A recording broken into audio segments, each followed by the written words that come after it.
नमस्कार मित्रों, जय श्री राम। आज मैं आपके पास आया हूं एक बहुत ही इंपॉर्टेंट विषय पर चर्चा करने के लिए। आज हम बात करेंगे कृषि बिल के विषय में, जो हाल ही में सेंटर द्वारा इंट्रोड्यूस किया गया। हमारे देश में दिक्कत क्या है कि जिन्हें संविधान का स और कॉन्स्टिट्यूशन का सी भी नहीं आता, वो बात करते हैं कि हमारा संविधान खतरे में है। जो प्रैक्टिकल बैकग्राउंड पे किसानों की क्या स्थिति है जो नहीं जानते, वो बात करते हैं कि हमारा संविधान खतरे में है। किसानों की जो आज तक स्थिति हमें पढ़ाई गई वो क्या थी? किसान मर रहा है, किसान आत्महत्या कर रहा है, भारतीय कृषि जुआ है, यही सब समझाया गया। पिछले 70 सालों में किसानों की दशा बद से बदतर होते चली गई, पर सरकारों ने कुछ भी नहीं किया। बट आज अगर कोई बिल आ रहा है तो उस पर बैठ के हाय तौबा मचा रहे हैं। एक हम आपसे बात डिस्कस करना चाहते हैं। एक बिल आया था एग्रीकल्चर मार्केटिंग बोर्ड।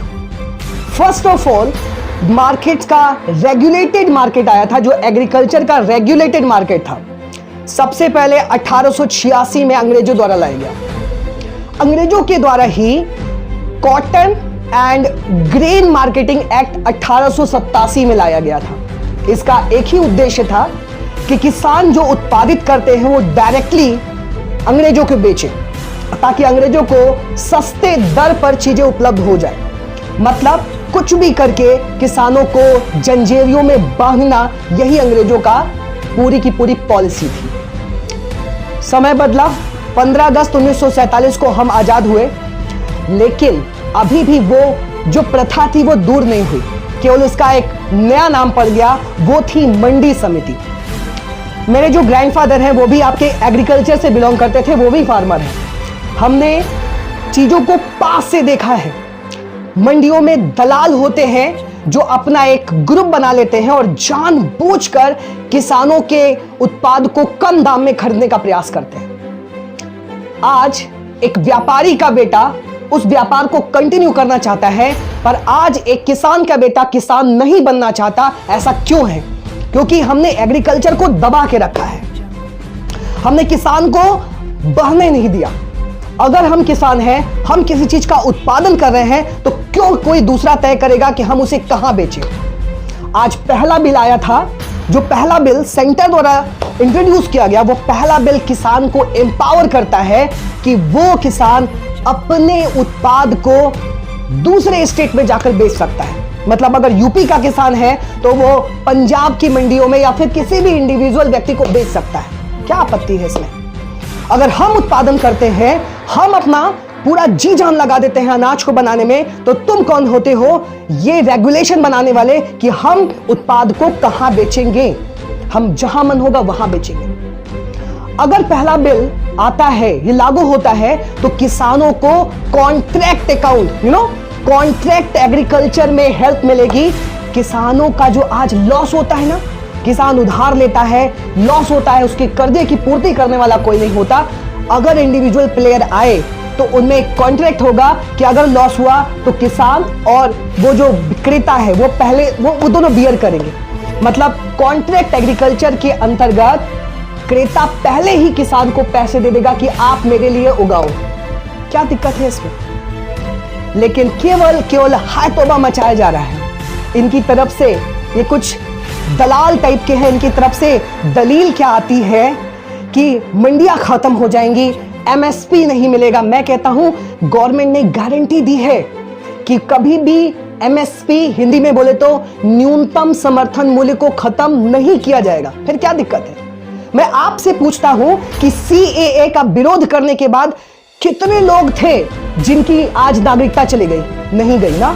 लेकिन सीएए के नाम पर लोगों ने प्रोटेस्ट किया, कई लोगों को जला दिया, कई ट्रांसपोर्टेशन उखाड़ दिए, पूरी व्यवस्था चौपट कर दी। ऐसे ही लोग हैं जो आज इस बिल पर हाय तौबा मचा के बैठे हुए हैं। मैं कहता हूं अगर किसान को आजादी दे दी जाए, अगर ये फ्री मार्केट बना दिया जाए, किसान को फ्री छोड़ दिया जाए कि वो अपने उत्पाद जहां चाहे बेच सकता है, तो क्या आपत्ति है? आज एग्रीकल्चर सेक्टर एक बहुत बड़ा व्यवसाय बन के उभरेगा और हर बंदा जो आज ग्रेजुएट है वो कहेगा कि नहीं मैं किसान बनना चाहता हूँ? है कोई आप में से जो बोलता है मैं किसान बनना चाहता हूँ? ये स्थिति है हमारी खेती की। हमारे देश में 68 से 70% लोग ग्रामीण में रहते हैं, गांव में रहते हैं, और मोस्ट ऑफ लोगों के जो आजीविका का साधन है वो कृषि है। फिर भी हम कृषि प्रधान नहीं बन पाते, हमेशा हम चाइना के पिछुल्ले बने रहते हैं। किसानों को घाटा होता है, किसान आत्महत्या करते हैं, लेकिन कोई भी सरकार उस पर ध्यान नहीं देती। और जब आज बिल आ रहा है तो हाय तौबा मचा के बैठे हुए हैं। जाग जाइए, मैंने कहा जाग जाइए और राजनीतिक रोटियां सेकना बंद कर दीजिए। हमारे कुछ और भी बुद्धिजीव हैं, जैसे हमारे ध्रुव राठी जी, ठीक है, लेके आए थे एक अर्थशास्त्री को, उनकी भी भाषा देख लीजिए। Over the years, there are various flaws in APMC market के मंडी सिस्टम। उसमें कार्टलाइजेशन भी हुई है, कई जगह पे माफियाज भी बने हैं, and then there are areas marketed APMC का, उसके अंदर जो फार्मर्स ने प्रोड्यूस जो भी कर लेके आएगा वो आके मंडी में बेचना, you know all this kinds of things were there. तो देखा किस तरीके से ये इन्होंने खुद कहा कि हमारे यहाँ पर कुछ बिचौलिए हैं जो औने पौने दाम देकर मंडियों में किसानों के चीज़ों को खरीद लेते थे, उनके उत्पादों को खरीद लेते हैं। अगर किसानों के पास अगर ऑप्शन होगा कि वो बाहर की दुनिया में जा सके, जिस भी बंदे को चाहे वो अपने उत्पाद को बेच सके, तो एक फ्री मार्केट बनेगा, एक कंपटीशन बिल्डअप होगा। अब इसमें भी कुछ लोग कहते हैं कि नहीं, जो आपके प्राइवेट प्लेयर्स आएंगे वो किसानों का शोषण करेंगे। अरे भाई, किसानों का अगर शोषण करेंगे तो किसान दूसरे के पास जाएगा। अगर ए के पास नहीं है तो बी के पास जाएगा, बी से नहीं बिकेगा तो सी के पास जाएगा।